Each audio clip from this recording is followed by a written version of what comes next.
Como é que a gente vai saudar o homem de Deus?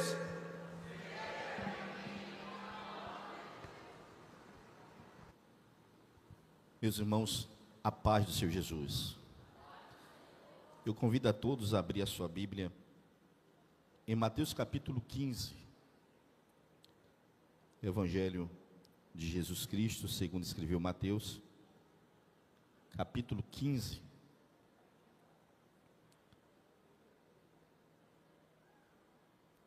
A leitura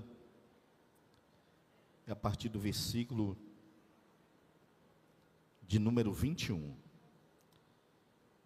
Minha gratidão a Deus, minha gratidão aos nossos pastores, pastor Wagner, pastora Regina Cláudia, pela honra de nos conceder mais uma vez a oportunidade de estar pregando aqui. E é sempre uma alegria e uma honra estar aqui para magnificar o nome do Senhor Jesus. Deus abençoe a todo o ministério da igreja, com as ricas bênçãos do Senhor. Nós estávamos ali na regional de Maniçoba, desde o sábado, e Deus fez coisas muito lindas ali. Passamos ontem uma vigília abençoada, onde a presença de Deus foi forte naquele lugar. Capítulo 15, quem achou, diga amém. Quem achou, diga amém. Partindo Jesus dali, retirou-se para os lados de Tiro e Sidom. E eis que uma mulher cananeia que viera daquelas regiões clamava: Senhor, filho de Davi, tem compaixão de mim. Minha filha está horrivelmente endemoniada. Ele, porém, não lhe respondeu palavra, e os seus discípulos, aproximando-se, rogaram-lhe: despede-a, pois vem clamando atrás de nós. Mas Jesus respondeu: não fui enviado senão as ovelhas perdidas da casa de Israel.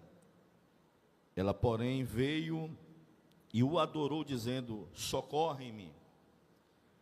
Então ele, respondendo, disse: não é bom tomar o pão dos filhos e lançá-lo aos cachorrinhos. Ela, contudo, replicou: sim, Senhor. Porém os cachorrinhos comem das migalhas que caem da mesa dos seus donos. Então lhe disse Jesus: ó mulher, grande é a tua fé, e faça contigo como queres. E desde aquele momento sua filha ficou sã. Coloque a sua mão no coração, aqueles que podem. Isso. E diga assim: Senhor Jesus, diga: eu lanço sobre o Senhor toda a minha ansiedade, toda a minha inquietação, porque o Senhor é aquele que cuida de mim. Diga: Jesus, continua falando comigo, pelo poder da tua palavra. Quem pode, diga amém. A história bíblica narrada por Mateus fala sobre uma libertação que Jesus opera na vida de uma mulher à distância, o que se refere à sua filha que estava horrivelmente endemoniada. O interessante é que Marcos vai narrar essa mesma história no capítulo 7, a partir do versículo 24. Ele vai dar um detalhe interessante, porque no versículo 24, capítulo 7 de Marcos diz: levantando-se partiu para as terras de Tiro e Sidom, tendo entrado em uma casa, queria que ninguém soubesse. No entanto, ele não pôde se ocultar. Aí no versículo 25 diz: por causa de uma mulher. Mateus, ele vai narrar a mesma história. Ele diz que essa mulher se aproxima da onde Jesus estava, e através do seu comportamento, Jesus não pôde se ocultar. O interessante é saber que essa mulher, ela não fazia parte da lista de prioridade do ministério de Cristo. Ela era de civilização helênica. Ela era ali de Tiro e Sidom, uma nação que adorava vários deuses, entre eles Baal e Acera. E João narra no capítulo 1, versículo 11: e veio para o que era seu, e os seus não o receberam. A prioridade de Jesus no ofício do seu ministério era Israel. Mas essa história nos faz entender que uma postura correta diante de Jesus pode nos proporcionar um grande milagre. Quem está me entendendo aqui? Uma postura correta diante da presença de Deus vai nos fazer viver milagres extraordinários. E eu quero falar de uma forma bem breve sobre algumas lições que podem nos tornar nesta noite provocadores de milagre. Não existe milagre pronto, existe milagre provocado. Quem veio aqui provocar o seu milagre?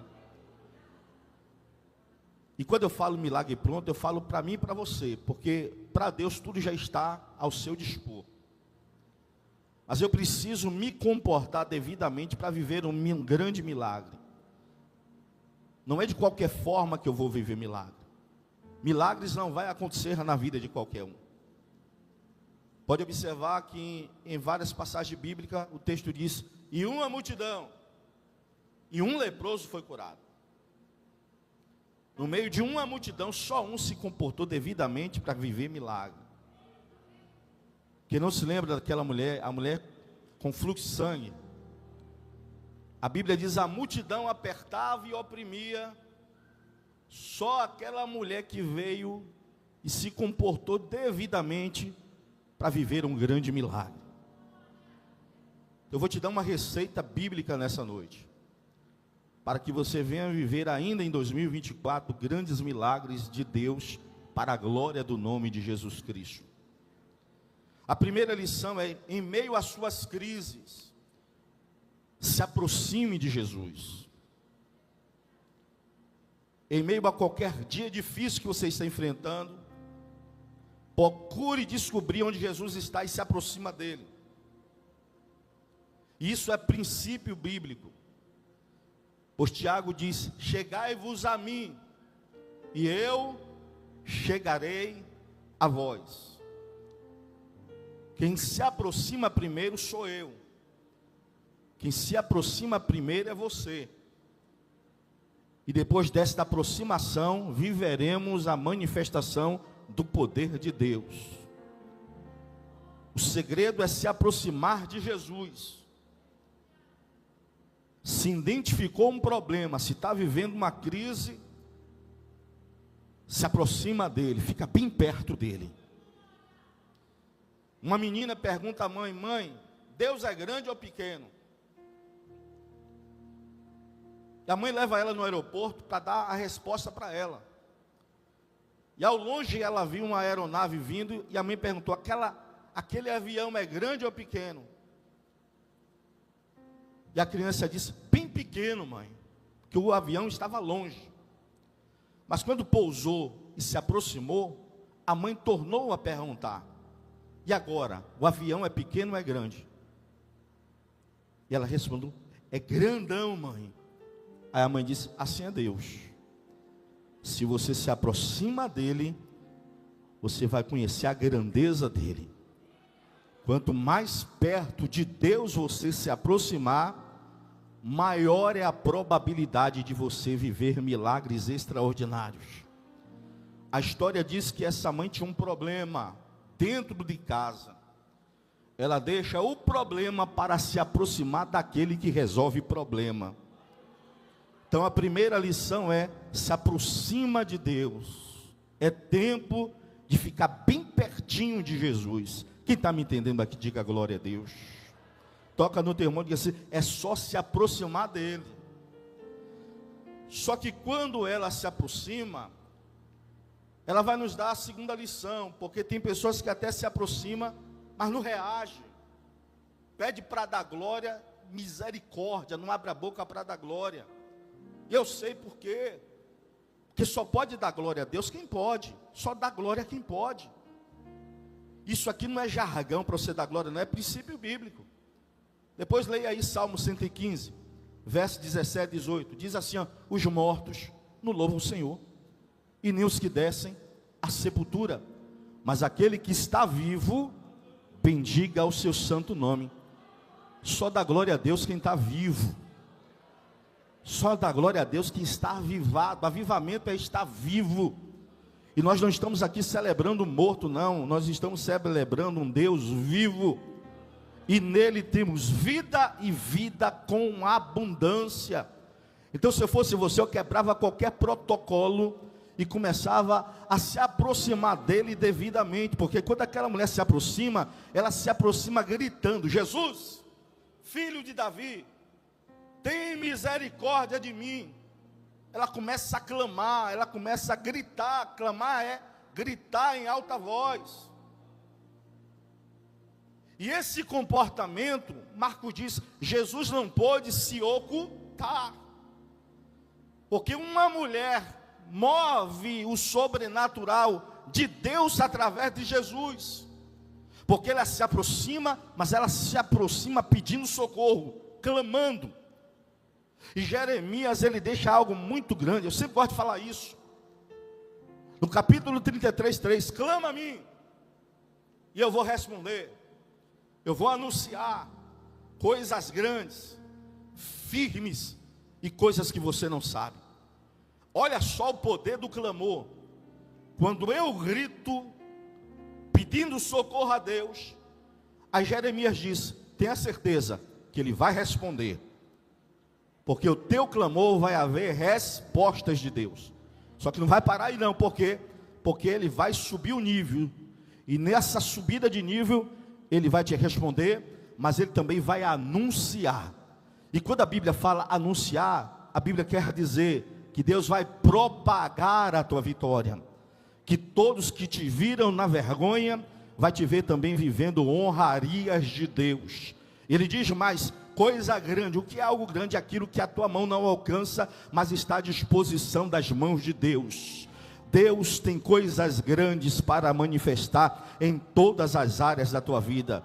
Só que o profeta vai mais além, coisas grandes e firmes, porque não adianta Deus colocar coisa grande abalável, não. O que Deus vai colocar grande na tua vida será inabalável. Quem está me entendendo aqui? As portas do inferno não vai prevalecer, vão tentar tocar, vão tentar atingir, mas nada vai acontecer, porque é inabalável, é firme. O teu casamento será firme, a tua saúde será firme, os teus filhos serão firmes, e a tua vida sentimental será firme, a tua vida financeira será firme, a tua vida espiritual será firme. Quem está entendendo o que eu prego, levante a mão e dá glória a Deus, é de graça.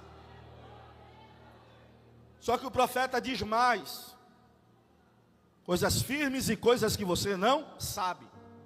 E se eu não sei, é o que? Uma novidade. Toca no teu irmão e diz assim, quer viver novidade? É só clamar. Tem coisas novas de Deus chegando aqui para a tua vida. Isaías profetiza dizendo, não vos lembrei das coisas passadas e nem considerei as coisas antigas. Vede que eu, Senhor, faço coisa nova. Vede que eu, Senhor, faço coisa nova. Eu creio que não vai se findar 2024 e Deus vai fazer coisa nova na vida de alguém que está aqui. Você não vai virar o ano do mesmo jeito, não. Vai acontecer algo surpreendente e Deus te trouxe aqui para reafirmar, para carimbar, para dizer para você que a promessa está de pé e coisas novas vai se mover de Deus para a tua história. Ela chega clamando.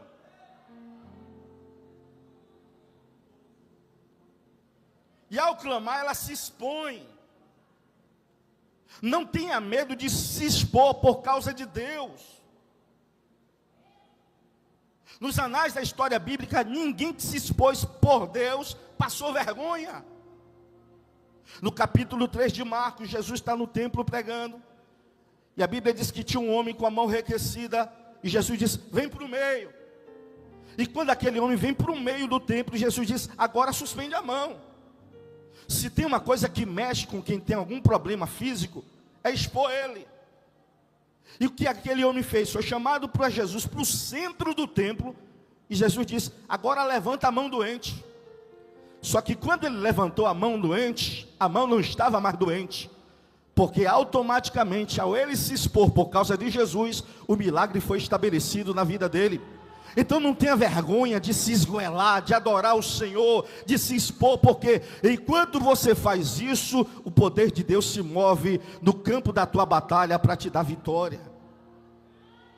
Ela clamou, só que quando clamamos, queremos uma resposta. E o que fazer quando ele não responder nada? Porque o texto diz que ela veio clamando, e no versículo 23 diz: ele, porém, não lhe respondeu palavra. Ela está gritando e Jesus não fala nada. E o que eu aprendo com ela? Esperar em Deus. Toca no teu irmão e diz assim: espera em Deus. Tem muita gente quebrando a cara, pastor Wagner, porque não está esperando em Deus. Está acelerando processos. Ninguém vai chegar a propósito sem passar por processo, irmão. E tem gente querendo parar o processo para viver proposta. Deus está te processando e você está atrás de propostas. E pode observar, as propostas são fáceis, são mais acessíveis. Parece que vai ser de vento em popa, e o Senhor está dizendo: não vá, vai dar errado. Espera. Espera o quê? Deus responder. Espera o Senhor bradar.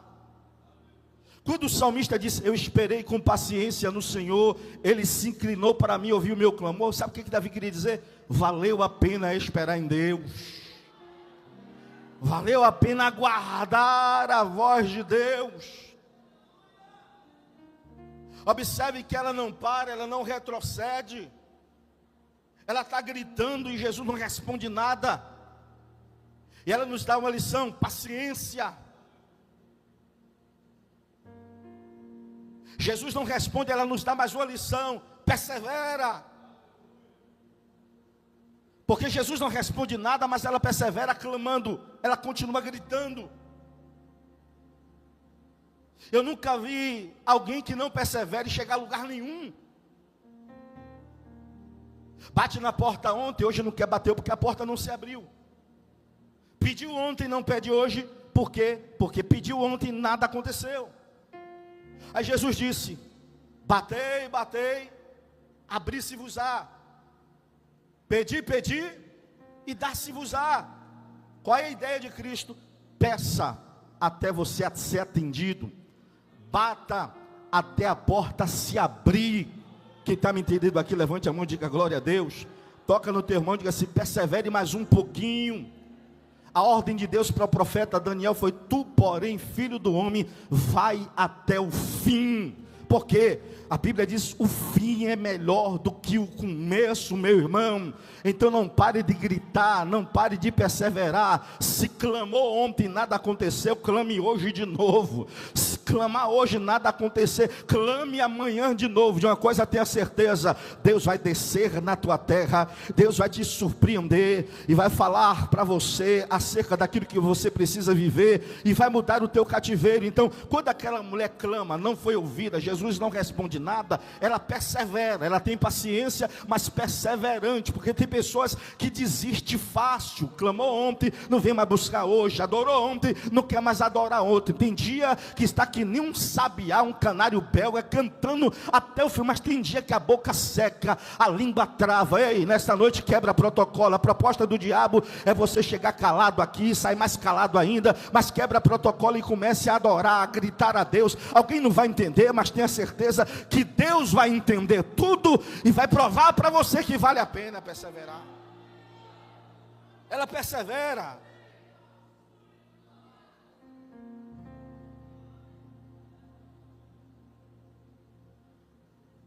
Entenda que o silêncio de Deus não é porque Deus não te ouviu. O silêncio de Deus também é uma resposta.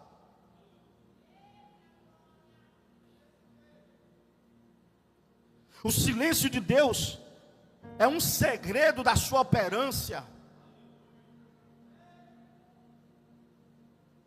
E o nosso Deus é Deus de mistério.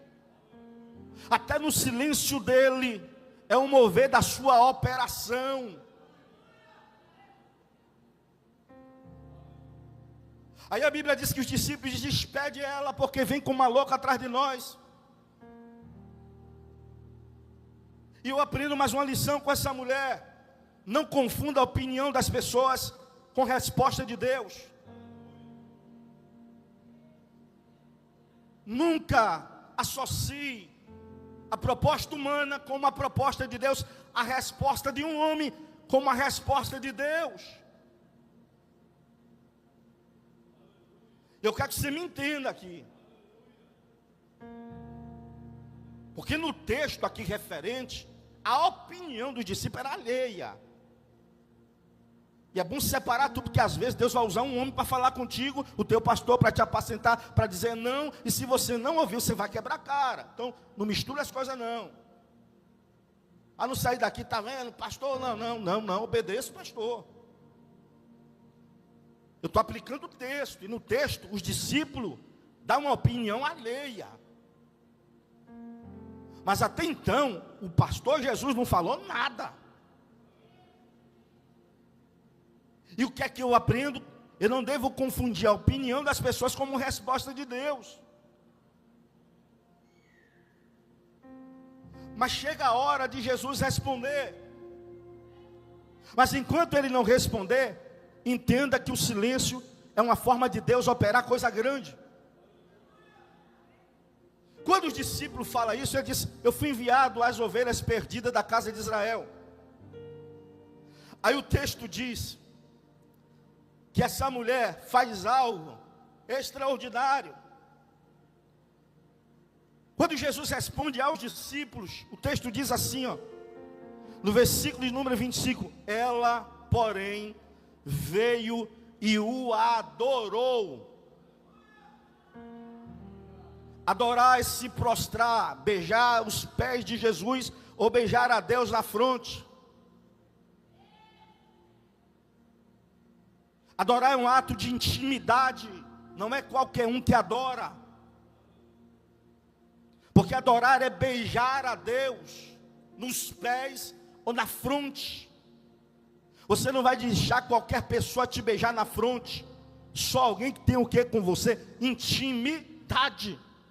E o único povo na terra que tem intimidade para beijar a fronte de Deus é a igreja. Só que há um mistério que eu preciso aprender na minha adoração. Quando eu sopro, eu jogo o que está dentro para fora. Mas quando eu beijo, eu puxo o que está fora para dentro. Então você chega na igreja triste por causa das guerras, ou de uma palavra que você ouviu e não gostou, e resolve adorar, dizer glória. O que é que você está fazendo? Beijando a Deus. Aí eu te pergunto: Deus é fonte de tristeza ou de alegria? Aí na hora que você quebra o protocolo e começa a adorar, a tristeza salta de prazer.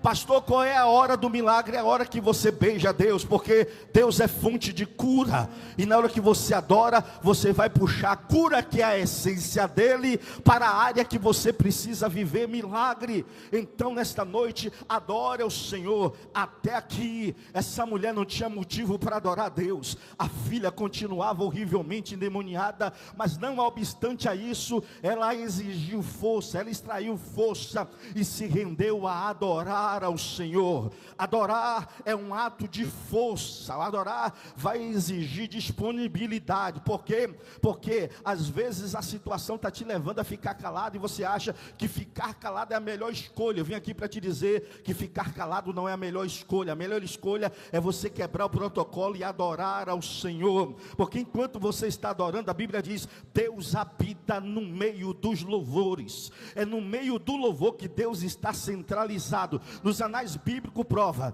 que quando homens adoraram, Deus abriu porta. E quando homens adoraram, Deus executou e exterminou inimigos. Quem não se lembra de Paulo e Silas na prisão, perto da meia-noite, eles oravam e cantavam canções ao Senhor. Aí o texto diz que pela segunda vez no livro de Atos, porque a primeira vez foi Atos 2, e de repente ouve-se do céu o som de um vento impetuoso e encheu a casa onde eles estavam reunidos. Atos 16 diz: enquanto eles cantavam e adoravam o Senhor, Senhor e oravam, a Bíblia diz, e de repente houve um grande terremoto e as portas se abriram. Quem não se lembra de Josafá? Josafá coloca, depois de ouvir que a peleja era do Senhor, a classe levítica para adorar em direção à guerra. Enquanto eles estavam marchando para o campo de batalha, o Espírito de Deus, o poder de Deus trouxe confusão no meio dos inimigos. Um começou a matar o outro, e quando o exército de Judá chegou adorando, através dos levitas que estavam entoando canções ao Senhor, não tinha mais nenhum guerreiro dos filhos de Amon, dos filhos de Moabe, dos habitantes de Seir de pé, estavam todos no chão. O vale da guerra se transforma no vale da bênção, e por 3 dias eles ficaram ali saqueando o despojo. Sabe por quê? Enquanto você adora, Deus se movimenta de forma extraordinária e vai colocar sobre as tuas mãos todos os seus inimigos.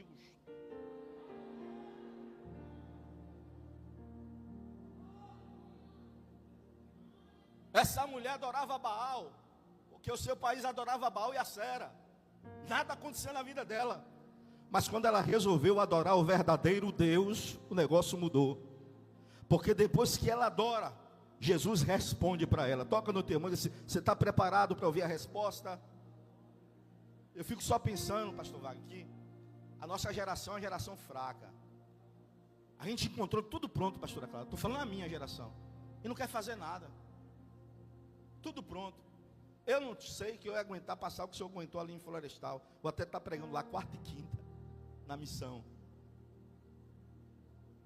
Florestal, o mesmo lugar que você entra, você sai.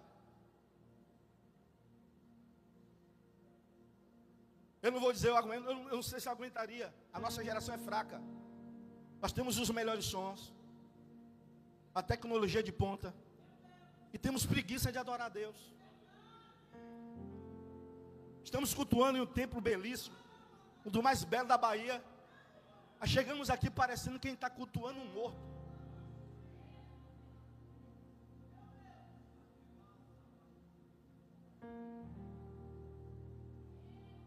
Se um pastor no século 21 der um não, quer mudar de igreja. Eu vou falar aqui, para ninguém se ofender. Eu acredito que eu não ia aguentar ficar na igreja de Jesus, não. Jesus, meu pastor, não ia aguentar, não. Por quê? Observe Pedro. Quando Pedro acertava, Jesus dizia: foi o Espírito Santo que te revelou, Pedro. Aí Pedro se enchia. Mas quando Pedro errava, para trás de mim, Satanás. Imagine o pastor chamando alguém de diabo hoje. Processo, danos morais. Se um pastor dá um não, já se levanta um grupo terrível, achando que para, pastor. Não para não, irmão. Só quebra a cara. Eu nunca vi alguém se levantar contra um ungido e durar muito tempo, não. Nos anais da história, ninguém ficou de pé. Deus abriu terra, engoliu família viva. Armaram forca, foram enforcados Ramã e toda a família. Teve gente que ficou leproso. Que não dá certo. Aí Jesus resolve responder à mulher. Olha a resposta: mulher, não é bom pegar o pão dos filhos e lançar os cachorrinhos. Você já imaginou estar nesse ambiente e alguém te chamar de cachorro? Cadeira ia voar, banco ia voar. Só que quando Jesus falava com essa mulher, ela estava entendendo tudo. Eu vou repetir para você pegar. Quando Jesus estava se comunicando com essa mulher, ela estava entendendo tudo. Jesus, hora nenhuma, chamou ela de cão. Chamou de cachorrinho. Cão no hebraico quer dizer cachorro vira-lata sem dono. Era o que os judeus achavam do povo gentil. Nós temos um Deus, vocês não têm Deus. Nós temos um dono e você não tem dono. Só que cachorrinho no grego é totalmente diferente. E Jesus estava se comunicando com essa mulher no grego. Aí ele chama ela de cachorrinho. E quando ele chama ela de cachorrinho, ela encontra a força para tomar mais uma atitude. Ela se humilha. Ela diz: sim, Senhor, mas os cachorrinhos comem das migalhas que caem da mesa dos seus senhores. Sabe qual era a filosofia daquela mulher? A miséria de vida que eu estou vivendo, o estado horrível que se encontra a minha filha, horrivelmente endemoniada, as tuas migalhas com certeza vai ser melhor do que o que eu estou passando. Aleluia. Ela se humilha, ela desce. Se humilhar é descer. E a Bíblia diz que Deus abate os soberbos, mas dá graça aos humildes.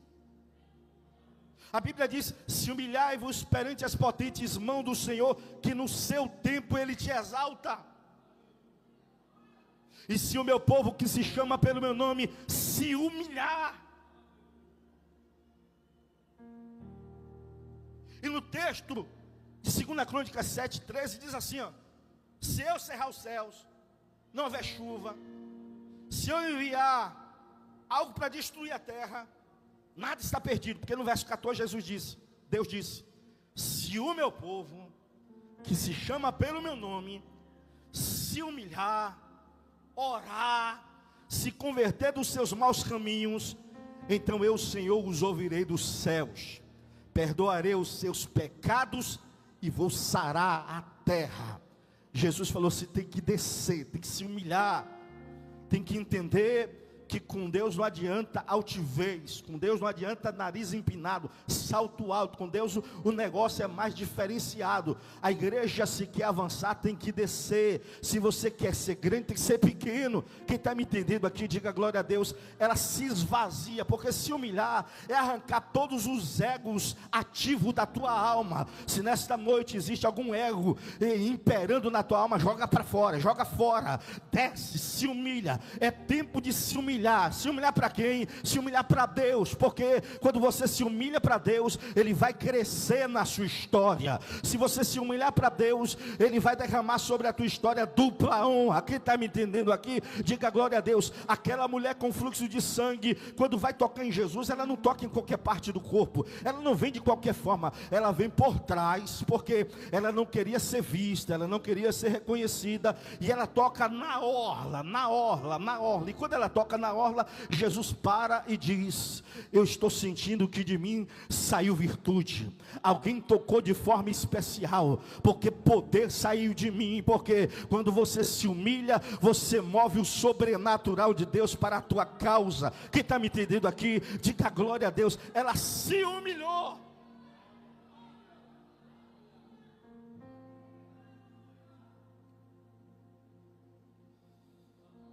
Aleluia.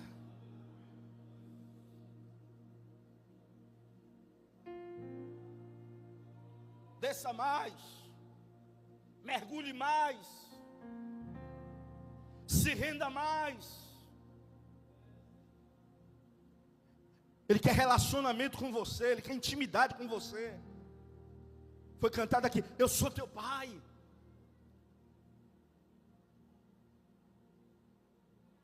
E ninguém se relaciona com Deus sem descer, sem orar. Aí quando Deus começa a dar coisas grandes a um que ora, o que não ora fica atribulado. Mas Deus também tem para você, é só orar. Relacionamento com Deus só vamos obter conversando com Ele. E como conversamos com Deus? Orando, falando com Ele, descendo. Aí quando ela se humilha, Jesus para e disse: mulher, grande é a tua fé, e seja feito contigo como tu deseja. E a Bíblia diz que imediatamente sua filha à distância viveu libertação. Enquanto você está aqui, Deus quer fazer coisa grande na tua casa. Enquanto você está aqui, Deus quer fazer coisa grande à distância, para alguém que você veio aqui interceder. Enquanto você está aqui, o poder de Deus pode ser direcionado a qualquer lugar que você precisa viver milagre. A distância, aquela mulher viveu libertação. A fé daquela mulher foi impactante. E se você ler a Bíblia atentamente, você vai ver que existem medidas de fé. Porque nos 2 episódios de tempestade, Jesus disse para os discípulos: homens de pouca fé, ou homens de pequena fé. Mas no caso dessa mulher foi diferente. Mulher, grande é a tua fé. Quer viver milagre? Quer viver coisa grande? Ei, aumenta o nível da tua fé. A Bíblia diz que se tiverdes fé como um grão de mostarda, diz assim: a fé é como um grão de mostarda, é como um grão de mostarda. O grão de mostarda é pequeno, mas quando ele é jogado em uma terra certa, ele se transforma em uma das maiores hortaliças. Qual é a ideia de Jesus? Tem que ter fé pequena? Não, é como um grão de mostarda. Como assim? Um grão que quando é jogado numa terra boa, Jesus é terra boa, ele vai crescer, ele vai evoluir. A tua fé tem que ser assim, porque se você coloca fé em Jesus, por certo, você vai começar a ter experiências sobrenaturais da fé, e ela vai fazer o quê? Crescer. Ela vai fazer o quê? Vai ficar grandona. Então tudo que você pedir a Deus, crendo, você vai receber. A Bíblia diz que quem tem fé, tem a capacidade em Deus de mover montanhas. Quem está me entendendo aqui, diga glória a Deus. A fé nos surpreende, a fé nos faz viver coisas que ninguém está vivendo. Eu nunca me esqueço de um testemunho do irmão, que estava ali no Rio de Janeiro, e ele evangelizando um bairro nobre, e foi proibido evangelizar o bairro nobre, por causa de um comandante do exército que batia em todos que evangelizavam o bairro, e foi registrado na ata da igreja, que estava proibido evangelizar. Só que certo dia, Deus falou com aquele homem: vai lá, porque hoje eu tenho um milagre para a vida daquele homem. Ele foi na igreja, comunicou o pastor disse: está proibido, não pode não, porque você corre risco de vida. Não, pastor, eu assino qualquer termo de responsabilidade, porque Deus mandou eu ir lá, Deus que mandou. E o pastor preparou um termo de responsabilidade, ele assinou, e ele começou a evangelizar na rua, tocava no interfone de uma casa, o povo botava na carta o papel de evangelismo, o povo saía, porque o povo estava aguardando ele chegar na casa do comandante, porque o povo sabia que ao chegar na casa do comandante, ia haver porrada, ele ia apanhar, e o povo começou a sair. Quando chegou na casa desse comandante, e ele tocou no interfone, o comandante perguntou: quem é? Eu sou evangélico, e Deus tem uma palavra para você. Já estou descendo agora. E ele desceu, abriu a porta, e quando ele abriu a porta, o homem disse assim: se esse Deus que você serve tem uma palavra para mim, a tua Bíblia diz que se eu bater de um lado, você tem que dar o outro, né? Então vira aí que eu quero bater. Se você aguentar ficar de pé, e depois eu te der outra porrada, você ficar de pé, eu aceito essa palavra. O homem se aprumou, cheio de fé, colocou a Bíblia, disse: pode bater. O homem veio, deu um soco, abriu o seu supercílio, ele caiu e levantou tonto para se aprumar de novo. E quando o homem estava se preparando para dar o outro soco, a filha desce correndo: papai, não bata nesse homem não, porque ele é um santo homem de Deus. O homem começou a chorar e ninguém estava entendendo nada, e ele levanta a voz dizendo: a minha filha era surda e muda, ela está ouvindo e falando para a glória do nome de Jesus. A fé te leva a viver coisas sobrenaturais, que é um conselho. Creia absurdamente, creia de maneira que aquilo que para os outros é loucura, para você é profético. Quem está me entendendo, diga glória a Deus. Alguém vai dizer é loucura, e você vai dizer é profético, porque a fé vai te fazer viver coisas sobrenaturais em Deus.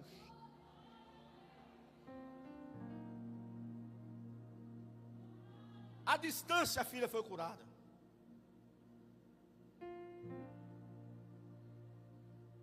E ela viveu um milagre. Quando Jesus chamou ela de cachorrinho, ela entendeu tudo. Porque Jesus não chama de cão, não disse você é uma vira-lata, não. Porque cachorrinho quer dizer cachorro de colo, cachorro que tem dono. Quando Jesus chama ela de cachorrinho, uma esperança surge dentro dela, porque ela entendeu que Jesus queria dizer: eu não vejo a hora de ser o teu dono, eu não vejo a hora de colocar nos teus braços, de te pôr nos meus braços. É assim que Deus quer fazer com alguém aqui nessa noite. Ele não lê a hora de dizer: você é meu, e a partir de agora a tua dor eu assumo, a tua causa eu assumo. É noite de você entregar os teus caminhos ao Senhor, como a Bíblia diz, confiar nele e viver o tudo que ele fará. Uma pessoa me disse: depois que eu sou cristão, estou enfrentando tanta luta. Eu falei: tua sorte é ser cristão. Por quê, pastor?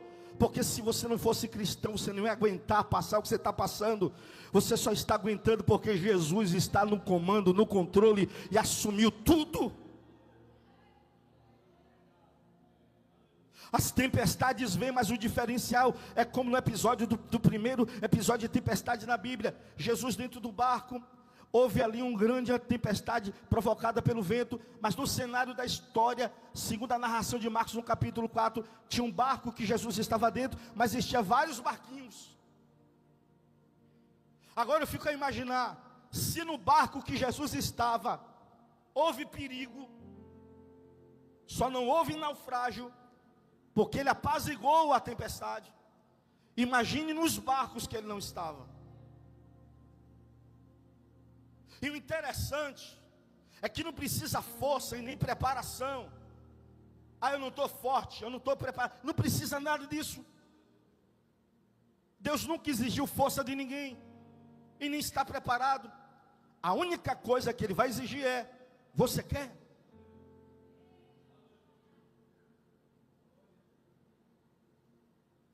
Porque Deus não toma decisão por ninguém. A escolha é minha. A decisão é minha. Só que decisão decide destino. As minhas decisões podem me fazer viver milagres extraordinários, como a decisão dessa mulher. Ela resolveu abrir mão de toda a sua religiosidade do país para viver um milagre. E a atitude dela fez ela viver coisa grande. A tua atitude, o teu comportamento pode fazer algo surpreendente de Deus acontecer a partir de hoje na tua vida. Quem querer fica de pé.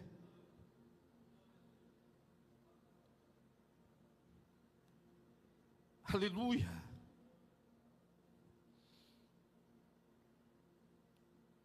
Eu quero convidar aqui à frente quem deseja nessa noite entregar sua vida para Jesus. Está vindo uma alma para Jesus, quem pode glorificar a Deus? Vê um varão com ele aí. Isso. Fica do lado dele, dá um abraço nele para ele sentir o calor da igreja. Tem a segunda pessoa, venha. Jesus não vê a hora de te abraçar, de te colocar nos braços. Venha. Se você estiver do lado de alguém, não force, mas não custa nada, põe a mão no ombro e se você quiser eu te levo lá na frente. Está vindo mais uma alma para Jesus, quem pode aplaudir a Ele? Isso, abraça Ele, varão. Tem a terceira vida, vem, é hoje. Através de você, Jesus quer fazer coisa grande. Canta aquela canção, eu sou teu pai. Tem como o ministério, canta ela aí, isso. O pai te chama, venha. Cadê a terceira pessoa? Venha. Hoje o Senhor quer mudar a tua história. Através de você, Ele vai mudar a história de toda a tua casa. Através de você haverá livramento para toda a sua família. Não espere perder nada para vir. Pode adorar. Isso. Levante a tua mão aos céus adorando a Jesus.